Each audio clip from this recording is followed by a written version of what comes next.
igihe tugezemo igihe kigoranye isi igeze aharuhije kandi iteye urujijo ibaze mu mutima wawe watanze iki ngo ubeho ikimana igushakaho nuko nongeye kugusuhuza nshuti muvandimwe turi kumwe muri uyu mwanya mwiza wo kumva ijambo ry'Imana kuri uyu muyoboro Heart to Heart with Ambassadors. Ndagusuje mu izina rya Yesu, Imana iguhe umugisha.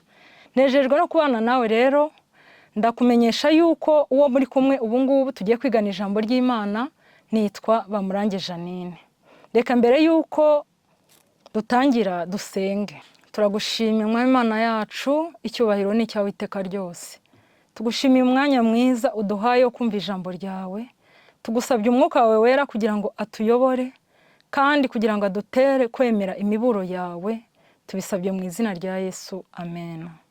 Muvandimwe turi kumwe uyu mwanya tugiye kwiga ijambo ry'Imana. Turasoma amagambo aboneka mu gitabo cy'Ibyahishuwe. Turahera ku murongo wa 14. Turareba ibijyanye n'itorero ry'i Laodikiya. Laodikiya hari hantu ki? Laodikiya wari umujyi munini, umujyi wari ukungahaye cyane, umujyi wari ufite ubutunzi bwinshi, umujyi wari ufite amasoko akomeye cyane, umujyi wari ufite amabanki akomeye cyane arimo ubutunzi bwinshi. Laodikiya yari ikungahaye cyane. Mu duce dutandukanye tw'uwo mujyi hororerwaga intama zagiraga ubwoya bwiza cyane butangaje bwavagamo imyambaro y'abantu bakomeye cyane ibikomangoma. Rero Laodikiya wari umujyi utangaje cyane mu by'ubukungu. Uwo mujyi rero ni nawo wagereranyijwe n'itorero rya Laodikiya uyu munsi. Aho hantu Laodikiya yari iri ngo hari ku masangano y'inzira ebyiri. Aho Laodikiya yari iri hahuriraga imihanda ibiri ishamikiranye. Iyo mihanda yasorezaga muri Laodikiya neza neza. Ibyo ngibyo n'ubundi kurangira kw'izo nzira zikarangirira muri uwo mujyi byashushanyaga nuko n'ubundi itorero rya Laodikiya uyu munsi ari ryo torero rya nyuma. Uzabisoma ndagira ngo nkurangire aho wabikura.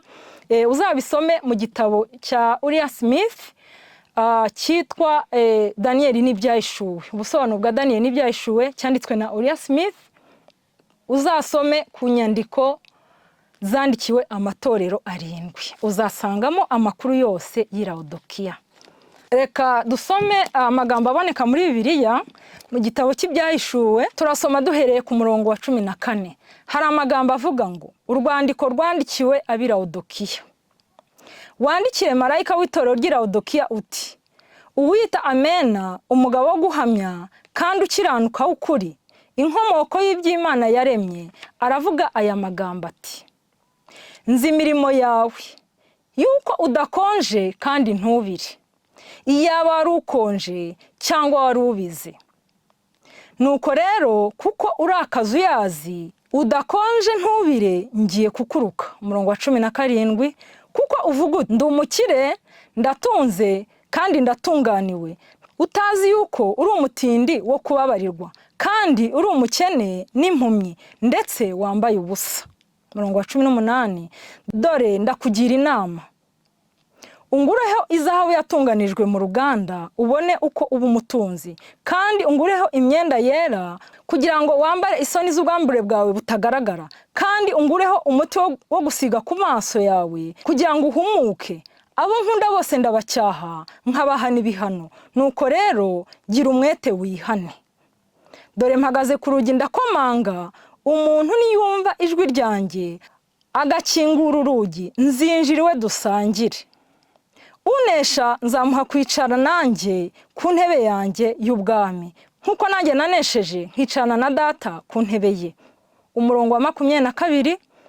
Ufite ugutwi niyumve ibyo umwuka abwira amatorero.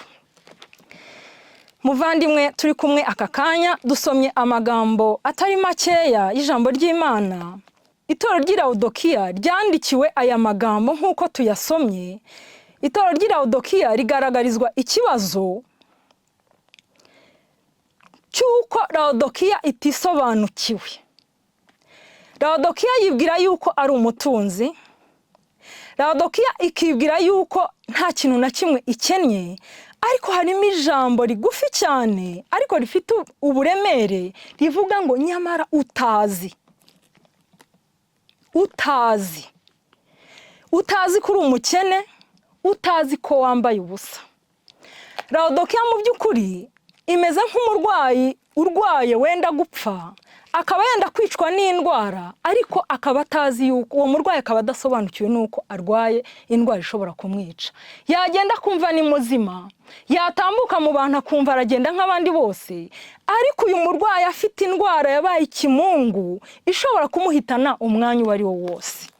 Reka tunyarukire mu gitabo cy'umwuka w'ubuhanuzi, ni ibihamya by'itorero, ni umuzingo wa 3.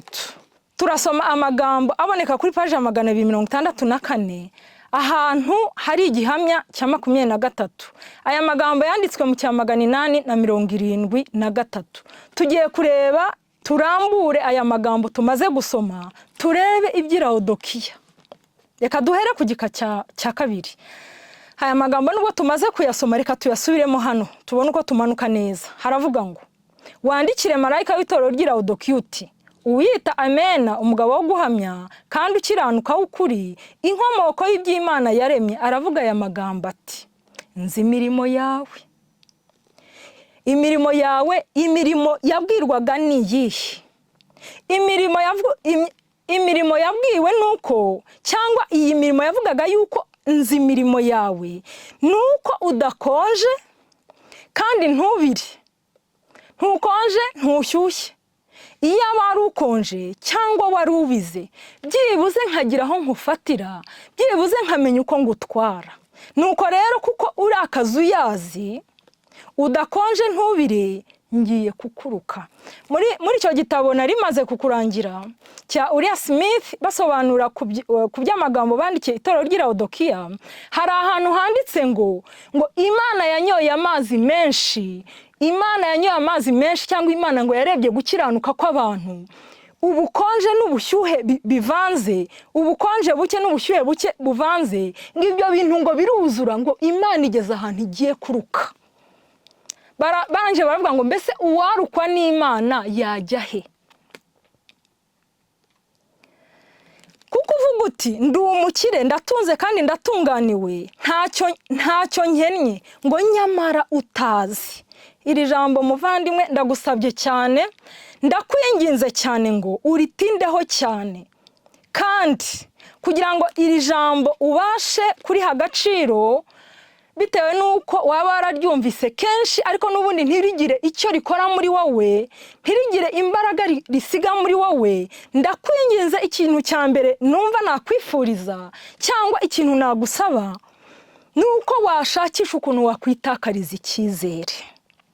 Abakristo bo muri Laodikiya bigiriye icyizere bitewe n'ubutunzi Laodikiya ifite, ngo uko uriya mujyi wa Laodikiya wari umeze, ngo niko itorero ry'Imana uyu munsi rimeze, ngo rifite ubutunzi bwinshi, rifite inyandiko nyinshi, ngo rifite amashuri menshi, ngo rikagira insengero z'akataraboneka, ngo rikagira amavuriro, kandi koko rifite ubutunzi bwinshi bw'ibyanditswe byera, rifite ubutunzi bw'akataraboneka.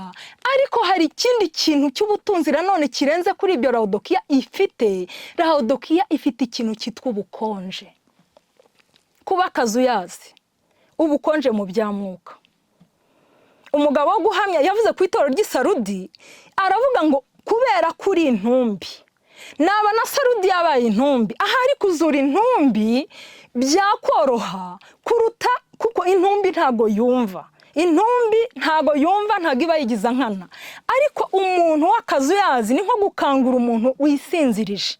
Gukangura umuntu wisinzirije no gukangura umuntu usinziriye, ntago ibyo bintu byatanga akazi kamwe.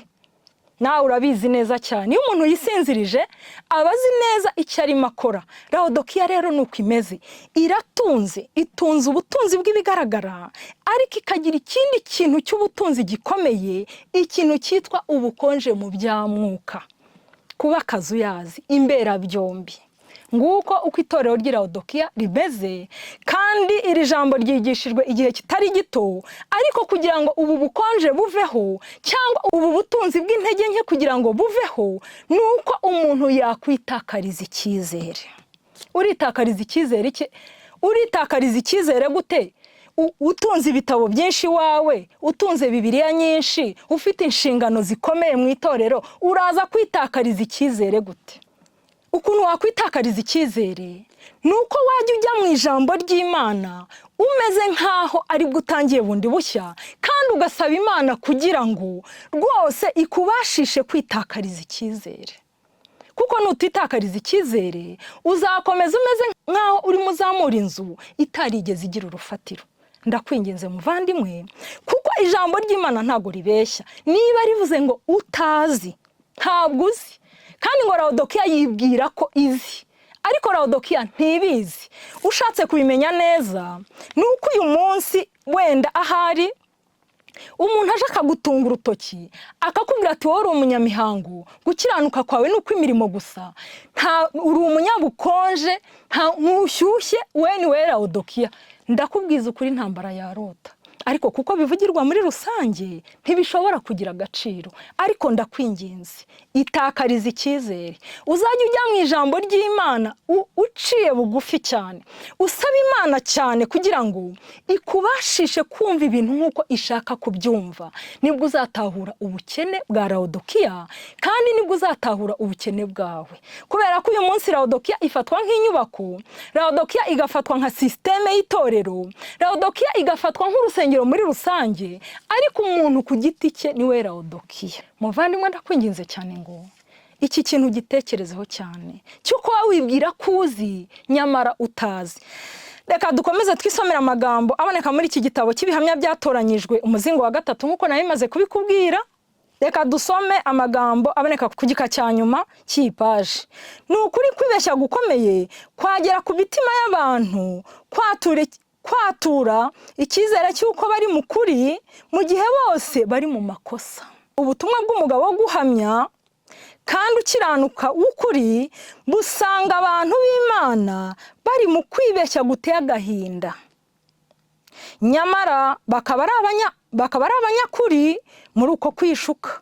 Ntabwo bazi ko imibereho yabo iteye agahinda mu maso y'Imana. Ngiyo Laodikiya. Mu gihe ababwiriza bakomeza kwishyeshya bibwira ko bari mu rwego ruhanitse mu bya mwuka, ubutumwa bw'umugabo wo guhamya kandi ukiranuka w'ukuri bubabuza umutekano, bukoresheje kwamaganwa guteye ubwoba kw'imiterere yabo nyakuri mu by'umwuka y'ubuhumyi, ubukene n'ubuhanya. Laodikiya ni umukene, Laodikiya ni impumyi, Laodikiya ni umuhanya, umutindi nyakujya, ariko ngo ntazi. Nkuko nabikubwiye, Laodikiya imeze nk'umurwayi ufite indwara yenda kuzamwica, ariko akaba atambuka nk'abandi rwose, akumva nta kibazo na kimwe afite. Nawe urabizi, wagiye wumva abantu bagiye baherekeza abandi kwivuza. Reka nguhe urugero, akagenda aherekeje umuntu agaragara ko we ari muzima, yagerayo bamusuzuma bagasanga niwe warembye, ndetse akenshi igihe hari abonzi rwose bahagarukaga wandi wagiye ari muzima ari we uje ari umurambo. Ibyo bintu narabyiboneye. Rero Laodikiya irwaye indwara yo kuyica, ariko Laodikiya izi ko nta kibazo. Ubwo buhamya butyaye kandi budakebakeba ntibushobora kwibeshya, ntabwo ijambo ry'Imana ryibeshya, kubera ko uvuga ari umuhamya nyakuri, kandi ubuhamya bwe bugomba kuba ukuri butunganye. Abumva batekanye kubw'ibyo bamaze kugeraho, kandi bizera ko ari abakire mu bumenyi bw'ibyamwuka, birabakomereye kwakira ubutumwa buvuga ko bibeshya. Biragoye kukubwira ko wibeshya, keretse umuntu aje akabiguhamiriza muri kumwe akakubwira ngo uribeshya, nibwo wamenya uburemere bwabyo. Ariko isuzume, ushobora kuba wibeshya. Ngo birakomeye cyane kubwira abo bantu ko bibeshya, kandi ko bakeneye impano yose y'umwuka. umutima w'umuntu urusha ibintu byose gushukana, kandi ufite indwara ntiwizera gukira. Ayo magambo aboneka muri Yeremiya igice cya 17 umurongo wa 9. Neretswe ko abantu benshi birata ko ari abakristo beza, nyamara nta murasire n'umwe w'umucyo ukomoka kuri Kristo bafite. Nta bunararibonye buzima bafite, ubunararibonye mu ntege nke. Nta bunararibonye buzima bw'imibereho mvajuru bafite. Bakeneye umurimo wimbitse kandi witondewe wo kwicisha bugufi imbere y'Imana, mbere y'uko bumva ubukene bwabo nyakuri bwo kugira umwete udakebakeba kandi urangwa no kwihangana, kugira ngo bahabwe impano z'igiciro cyinshi za Mwuka Wera, no kugira ngo byonyine umenye ko uri umunyantege nke, no kugira ngo umenye yuko nta kintu ufite, ngo biragusaba ikindi kintu, ngo bakeneye umurimo wimbitse cyane, ngo kandi witondewe cyane, ngo wo kwicisha bugufi imbere y'Imana, ngo mbere y'uko bumva ubukene bwabo. Umva, reka nkubwire, kugira ngo umenye ko uri umukene ntabwo uzicara nabyo ngo bize. Oya, turabisomye hano. Kugira ngo byonyine umenye ko uri umukene, ngo biragusaba umurimo wo kwicisha bugufi cyane. Icyo kintu ukagitakambira cyane imbere y'Imana, ukiga ijambo ry'Imana ugamije kurishakamo ubukene bwawe, ukaryiga usabye Mwuka Wera kugira ngo akwigishe cyangwa akumenyeshe ubukene bwawe. Ngo biragusaba kwicisha bugufi cyane kugira ngo byonyine umenye ko uri umukene. Ikigaragara muri Laodikiya, ikintu cyabuze ni ukwicisha bugufi. Nimba uyu murimo wo kugira ngo umenye ububi bwawe, niba uyu murimo wo kugira ngo umenye ubukene bwawe, bisaba kugira ngo uce bugufi cyane imbere y'Imana. Impamvu uyu munsi bitaraba ni uko uyu murimo udakorwa. Uyu murimo nturakorwa. Reka dukomeze. Haravuga ngo Imana iyobora ubwoko bwayo intambwe ku ntambwe. Imibereho ya Gikristo ni urugamba n'urugendo bihoraho. Ni urugamba n'urugendo bihoraho. Nta kiruhuko kiba kuri urwo rugamba. Dutsinda ibishuko bya Satani binyuze mu gukoresha umwete uhoraho kandi udacogora. Nk'ishyanga turi gutsinda binyuze ku kumvikana neza k'ukuri dutwaye ndetse n'imbaraga gufite uko kuri. Dushyigikirwa rwose mu birindiro duhagazemo n'ibihamya bikomeye. Ikintu kidushyigikira ni ibi bihamya dutwaye, ni ibi bihamya bikomeye twiga. Mu bihamya bikomeye kandi byinshi byumvikana neza by'ibyanditswe byera. Muvandimwe, ntuhinyure ibihamya kandi ntuhinyure ijambo ry'Imana.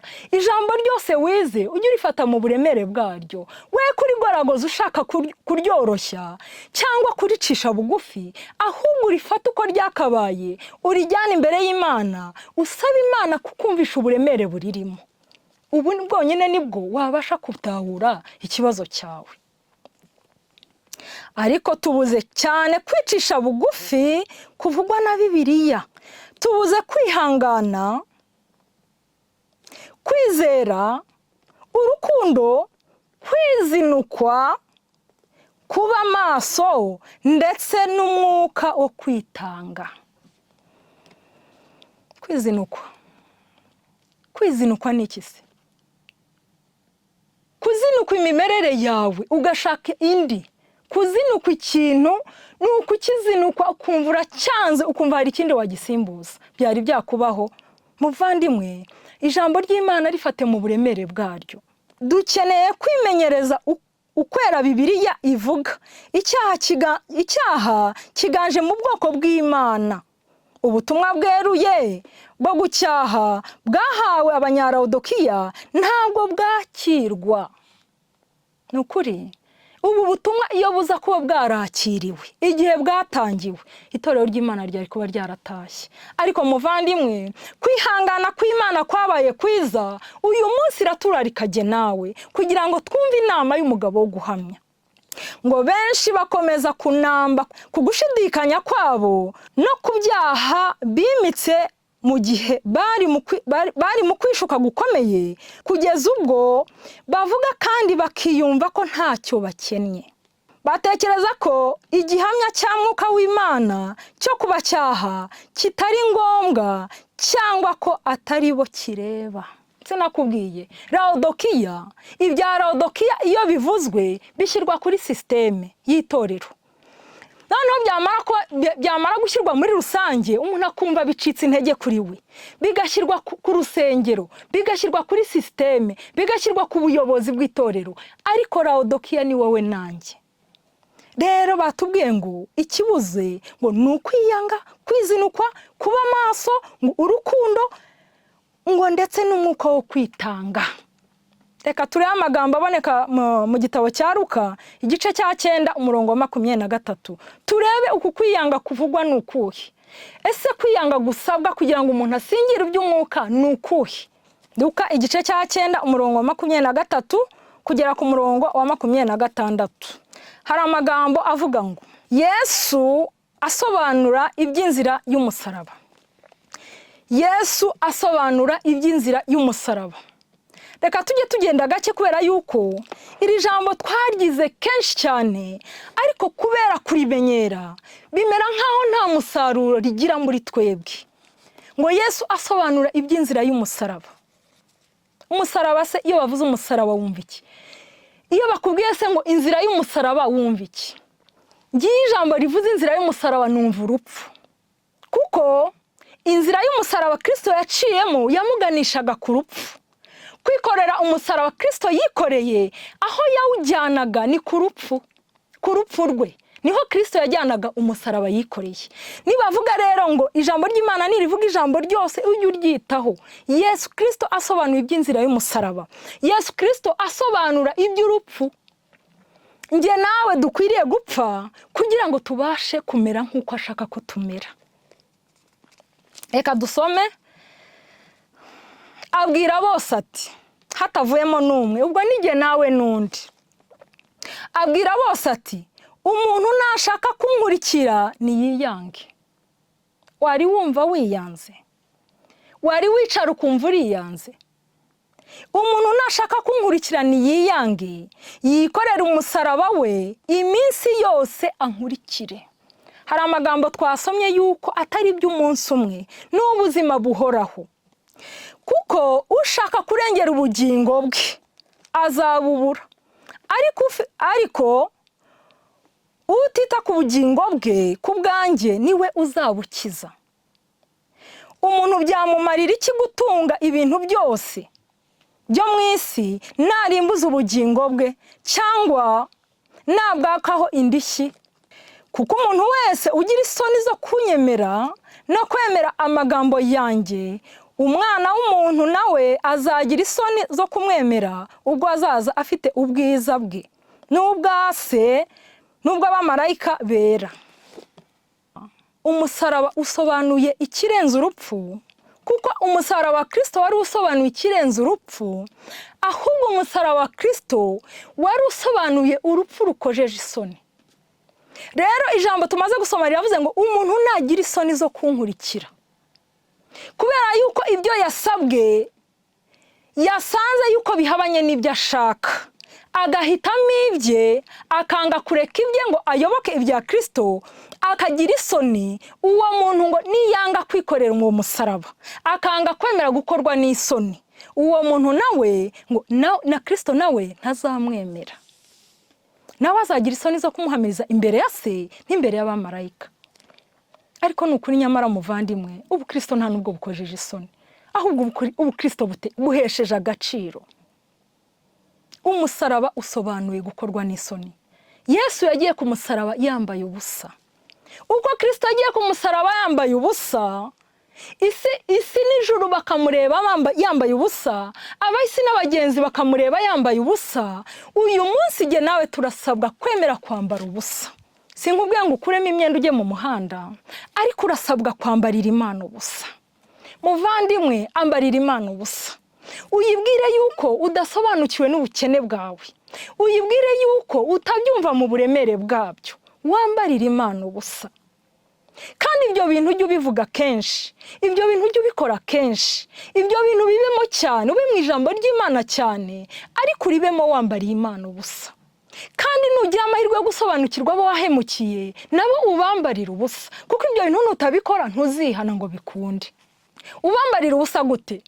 Uvuga icyaha mu izina, watura ibyo wabakoreye bibi, usubiza iby'abandi, wemere kwiyambika ubusa imbere y'abantu, ariko imbere y'Imana uzaba agaciro gakomeye muvandimwe.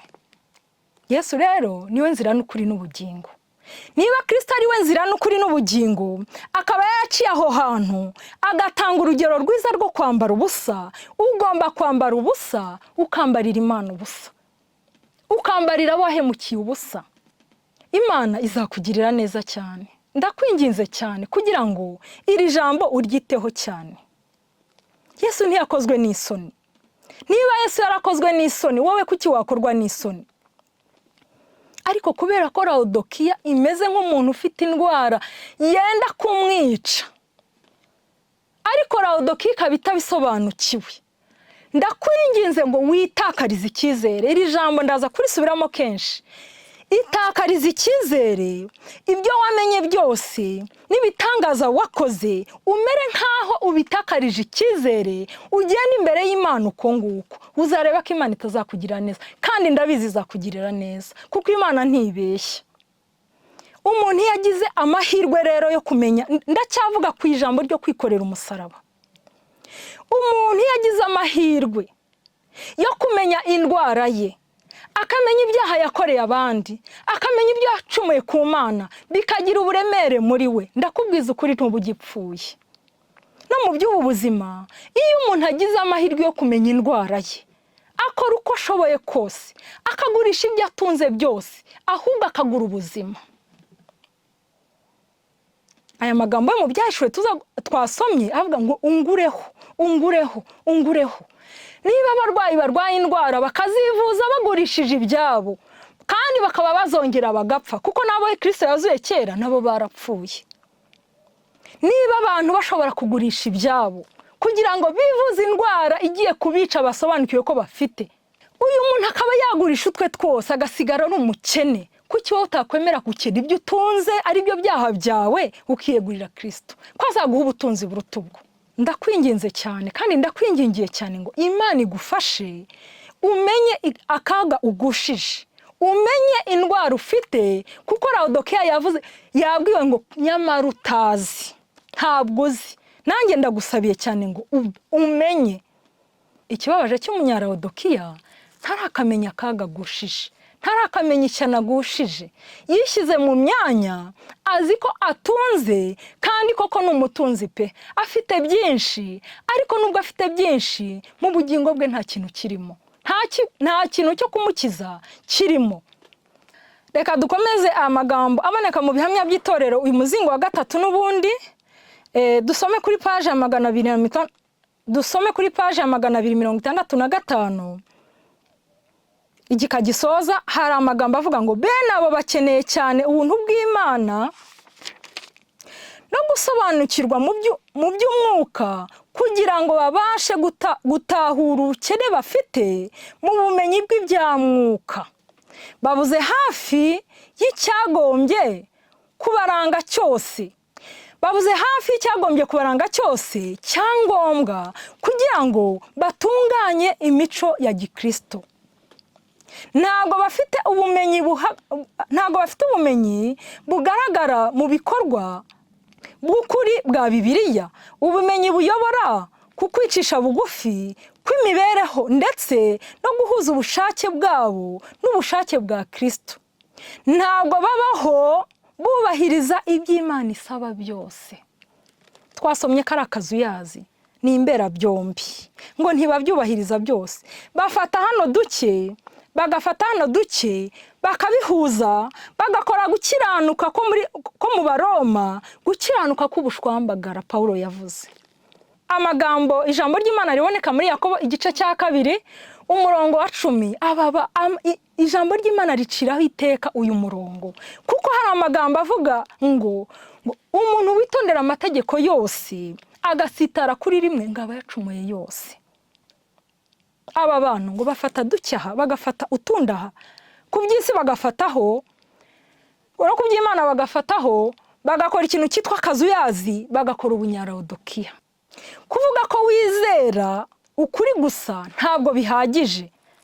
Abasirikare b'umusaraba wa Kristo bose baba biyemeje kwinjira mu rugamba rwo guhangana n'umwanzi w'abantu, bagashiraho iteka ikibi kandi bagashyigikira gukiranuka.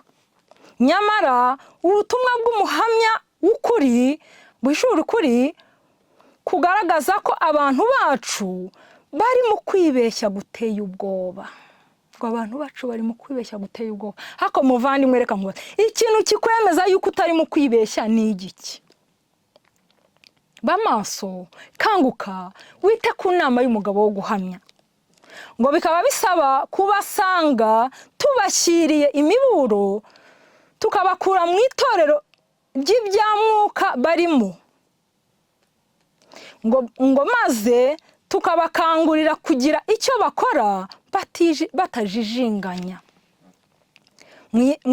Mwiyerekwa ryanjye riheruka neretswe ko n'ubu butumwa budakebakeba bw'umuhamya w'ukuri butageze ku mugambi Imana yari yarabutegekeye kugeraho.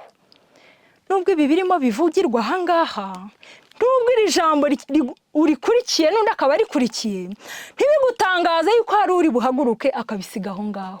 Ibi bintu kuva Madamu White yarabyeretswe niko bigomba kumera. Ijambo ry'Imana ni ukuri, kubera ko mu mubwiriza igice cya mbere umurongo wa 9 niko havuga ko ibyahozeho ari byo bizongera kubaho, ibyakozwe ngo nibyo bizongera gukorwa, ngo nta cyadutse munsi y'ijuru. Niba ibi bintu niba ubutumwa bwiza bwarabwijwe kuva kera igihe cya Nowa, bukagenda buteshwa agaciro bukerenswa kugeza uyu munsi, kugeza ubwo umuja w'Imana avuze ngo n'ubundi nubwo n'ubu ngubu bikivugwa bikaba byanditswe ngo ntago biri buhabwe agaciro n'abantu bose, ariko ndakwingigiye cyane, ndagusabiye cyane kugira ngo muri abo bari buteshe ijambo ry'Imana agaciro ntubemo. Abantu basinziriye mu byaha byabo, bakomeza kuvuga ko ari abatunzi kandi ko ntacyo bakennye. Abenshi baribaza bati kuki kugucyaha kose gutangwa? Ni ukubera iki? Kubera iki babwiriza ibintu bikomeye? Kuki ibi bibwiriza bikakaye gutya? Ntabwo bumva uburemere bw'ibintu. Ni nka wa muntu nakubwiye ufite indwara yenda kumwica, ariko mu by'ukuri akaba atazi iyo ndwara, akaba agenda mu muhanda n'abandi akumva nta kibazo, ariko atazi ko afite indwara yenda kumwica. Kuki ibihamya bikomeza kudushinja? Abo niko bibaza ngo ni ukubera iki ibihamya bikomeza kudushinja gusubira inyuma n'ibyaha bishishana? Ni ukubera iki?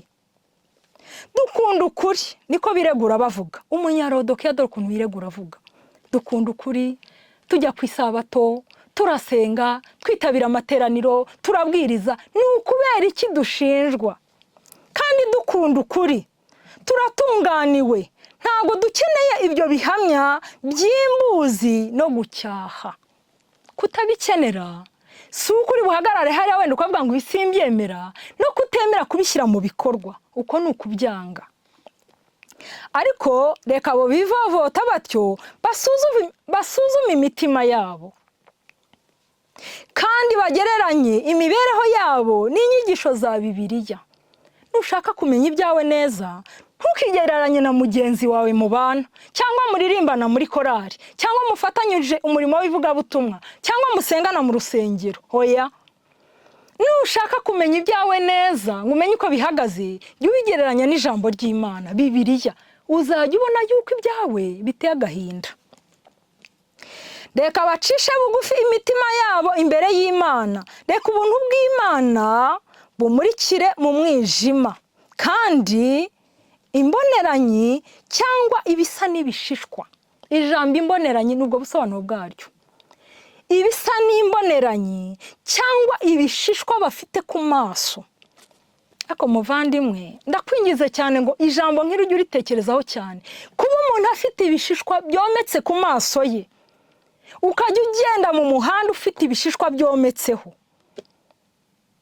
icyo kintu ugitekerezaho cyane. Usaba Imana igukize ibishishwa, igukurireho ibishishwa ngo ubashe kureba.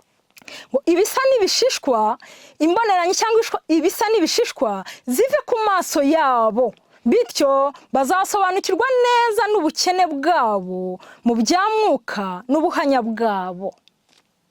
Bazumva akamaro ko kugura izahabu, ariyo kwizera kwera n'urukundo, no kugura imyenda yera, ariyo mico izira ikizinga, yejejwe mu maraso n'umucunguzi wabo ubakunda. Ngo ndetse no kugura umuti wo gusiga ku maso, ari bwo buntu bw'Imana, ari wo uzababashisha gusobanukirwa neza ibya mwuka no gutahura icyaha.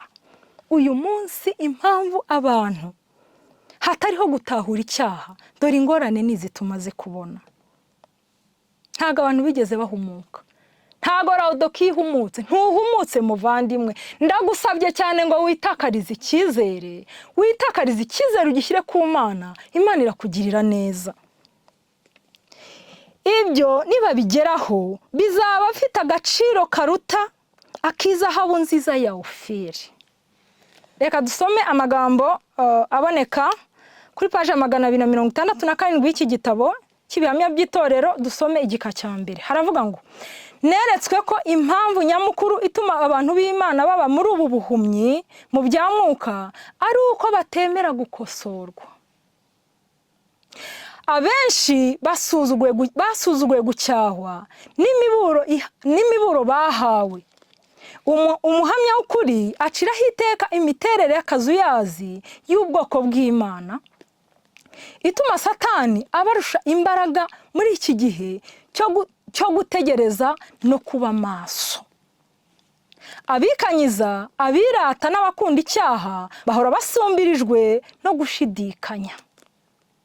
Satani afite ubushobozi bwo guteza gushidikanya no guhimba igitekerezo kivuguruza ibihamya byahuranije Imana yohereza. Kandi abenshi bagatekereza ko kuba batizera ndetse no gushidikanya no gukemanga ari umuco mwiza bafite, ndetse kuri bo akaba ari ukurangwa n'ubwenge. Muvandimwe, ijambo ry'Imana nirivugwa uzajya uryitaho, ripfa kuba ryanditswe. Nihagira umuntu uhagarara akavuga amagambo ye, ayo magambo uzajye uyigaho. Ariko ijambo ry'Imana nirivugwa uko risomwe jya urifata uko. Abashaka gushidikanya bazabona ibibatera gushidikanya byinshi cyane. Ntago Imana iteganya gukuraho ibyatera kutizera byose. Itanga igihamya kigomba gusuzumanwa ubushishozi n'umutima uciye bugufi n'umwuka wemera kwigishwa. Kandi abantu bose bakwiriye gufata icyemezo bashingiye ku buremere bw'igihamya. Ngo abantu bose bakwiriye gufata icyemezo gishingiye ku buremere bw'igihamya. Ntugafate icyemezo kijyanye n'uko ubyumva, ntugafate icyemezo kijyanye n'ubushobozi bwawe, ntugafate icyemezo kingana n'icyo mugenzi wawe yafashe, ahubwo jya ufata icyemezo gishingiye ku buremere bw'igihamya. Muvandimwe rero turi kumwe, tumaranye akanya twiga ijambo ry'Imana. Reka dusome amagambo asoza ijambo ry'Imana twarimo. Reka dusome amagambo asoza tuyarebe muri iki gitabo twasomaga cy'ibihamya by'itorero. Ni paje ya 269. Turasoma ku gika kibanziriza igisozo. Hari amagambo avuga ngo, abacyahwa na mwuka w'Imana ntibakwiriye guhaguruka ngo barwanye igikoresho giciye bugufi. Umuntu wibeshya si we wavuze, ahubwo Imana niyo iba yavuze kugira ngo ibakize kurimbuka.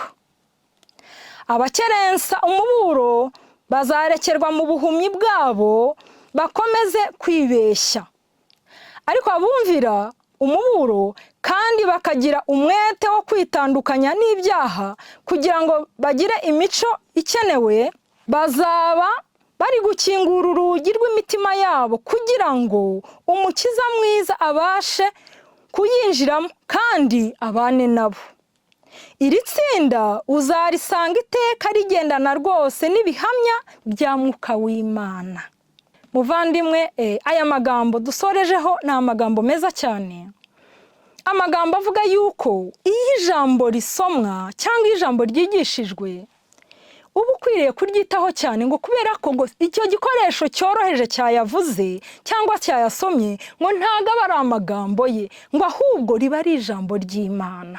Rero ndakwinginze cyane kandi ndakwingingiye cyane ngo wumve imiburo y'Imana, kandi rwose kuva uyu munsi uhereho ufatireho rwose, uhereye uyu munsi ugire umugambi muri wowe wo gushakashaka uburyo wamenya ukuri, kandi nk'uko ijambo ryadushinje yuko turi impumyi, tukaba tutareba, tukaba twambaye ubusa, tukaba turembye rwose, ariko ngo utazi.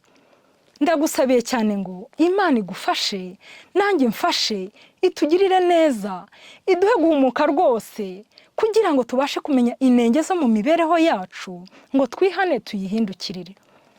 Ndagushimiye rero ko wabanye nanjye, reka dusoza twiragiza Imana kandi tuyishima. Turagushimye Mana yacu, mwungere w'ubugingo bwacu, ushimwe kandi ushyirwe hejuru. Tugushimiye ijambo ryawe ko ari iry'ukuri, turagusabye kugira ngo Mwami uduhe umwuka wawe wera, kugira ngo abashe kutwumvisha ibyo tutakwiyumvisha, kandi aducishe bugufi cyane, kugira ngo twihane tukwiyegurire. Tubisabye Imana yacu dushima kugira neza kwawe mu izina rya Yesu, amen. Igihe tugezemo igihe kigoranye, isi igeze aharuhije kandi iteye urujijo. Ibaze mu mutima wawe, watanze iki ngo ubeho.